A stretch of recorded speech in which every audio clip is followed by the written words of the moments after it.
కోపాలు చాలండి శ్రీమతి గారు, కొంచెం కూలవ్వండి మేడం గారు. చామంతి నవ్వే విసిరే మీరు, కసిరేస్తూ ఉన్నా బావున్నారు.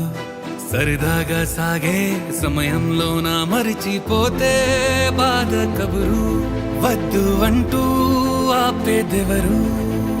కోపాలు చాలండి శ్రీమతి గారు, కొంచెం కూలవ్వండి మేడం గారు.